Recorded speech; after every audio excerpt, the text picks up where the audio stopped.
Hey there, Starshines. It's Irma Kay from Cosmic Weather. How's everybody doing out there in this dreamy, kind of wild Pisces stellium portal that we're in? And I've been seeing some odd posts that were fear-mongering and some just downright misinformation. So I was guided to come on here and counter that and give you guys kind of some straight talk about what's really going on with these energies. And also what a beautiful opportunity it is. So we've got 4 planets and the North Node in Pisces. So that is ungrounding. That is spacey. Be mindful out there. This isn't people that are ungrounded. They're going to probably be more ungrounded. That being said, you don't be adding to the ungroundedness out there. So get some time in nature, get your feet on the ground, get your eyes off of screens. All of that kind of stuff really will help, especially nature. Trees are great, right? Or even the ocean. You know, we've got all this beautiful oceanic water energy. If you could get yourself to a body of water, that would be good also. So some of these things we're saying that we're looking at the nth degrees of Saturn and Neptune in Pisces, which is heavily karmic. We also won't be experiencing this again in our lifetime. So it is a big deal, right? You know, Pisces is pretty much cleaning a lot of things up. Personally and collectively. So is this going to be uncomfortable for some people? Yeah, but that's going to be more as we approach the lunar eclipse, which is March 14th. So now we're kind of in this sweet spot where we're just kind of floating. The eclipse energies actually do open at the end of this month with the new moon in Pisces. But y'all, this is beautiful. This is an amazing opportunity. I've shared for the folks that follow me at Facebook, I had shared a post that was a 30-day challenge, and I thought this was really fun, and I thought this was really appropriate. Every day to do a little bit of automatic writing. And so the first day you set your intention, the second day you connect with the spirit guide and so forth. It was cool. I work with Merlin. He's one of my guides. He came through on the second day, which was great. It's like, hi, Merlin. Good to see you. The third day, which was today, was connect with your higher self. So I did that. That was an interesting exercise. So for you folks out there that have experience with channeling and automatic writing, this is an incredible opportunity for us to connect to higher sources. Excuse me. That's a little Piscean slip there. Higher sources of energy and information are going to be available to us literally for like a whole month.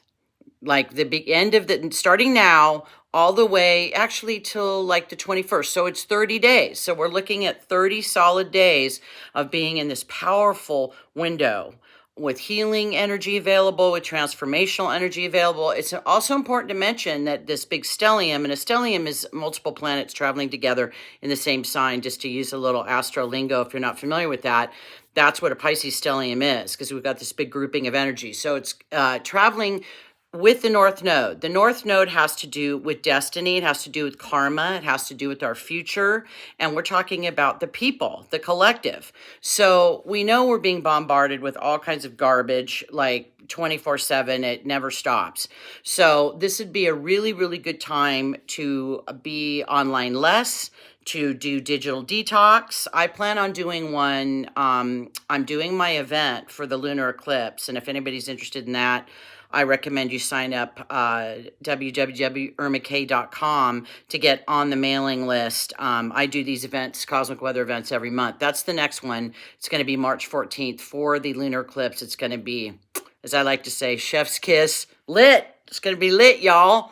There's some space available for that. We do record those. I have a sliding scale.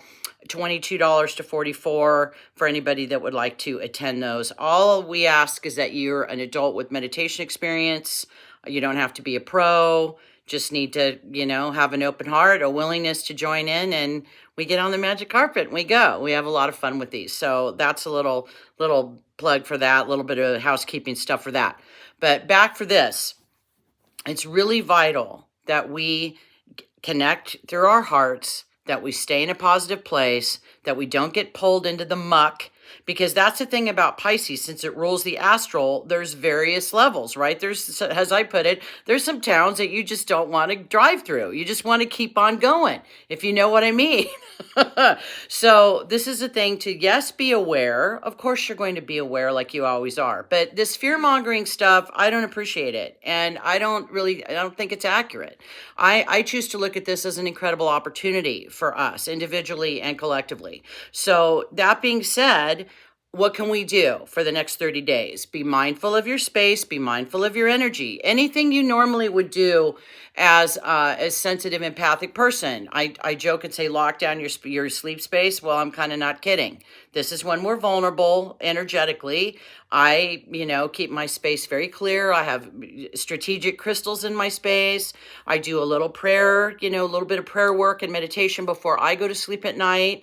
Because I joke and say I'm a 5-star empath. I have Neptune in the first house, making some very strong aspects. So it's why I can do what I do, but it's challenging. And when I was younger, it was really challenging because I joked and said, nobody gave me a manual, so I wrote one, right? That was the Aquarian Empath, which is one of the books that I wrote. So that's what's going on with that. Just be mindful, be grounded, take time away from screens. I really recommend that if you have a spiritual practice, that you reconnect to that. If you don't have a spiritual practice and you'd like to get one, this is a really, really good time to do that in this next 30 days. So I would say for the 30-day challenge, besides doing a little bit of spiritual work every day, would be just to radiate love. Pisces is all about forgiveness. In its highest octave, it's about compassion, love. It's very Buddha-like. It's very Christ-like. I know that we get challenges to that. Believe me, I had a really tough week in social media with snarky people. On another note, we're getting ready for a Mars transit. Thank Goddess. Woo! Mars isn't happy in Cancer. It's been in Cancer. That's not the greatest place for it. It has been retrograde, and so it's going to station direct on Sunday. This coming Sunday, February 23rd. This is beautiful. We really need this. That being said, it's not like it's going to be full steam ahead just because Mars went direct, but it will help. We've got all of this Pisces, which is very kind of dreamy and sleepy. This is another amazing time if you're artistic. Do you write poetry? Are you a poet? Are you a musician? Do you want to write a song? Do you want to paint a picture? This is very, very artistic and creative energy that we're soaking in. And you know how I joke and say we're soaking in it? That's kind of one of my sayings. We're really soaking in it with 4 planets in Pisces, y'all. Like, really. The collective is really, really activated. This is also another really beautiful time for all of the wonderful goddess workers, Wiccans, shamanic practitioners, to just really hold the space for the highest octaves of love, light, and healing that we can for the planet for the next 30 days. It's really important and it'll make a difference. So, thanks so much for watching. Namaste. See you next time. Bye-bye.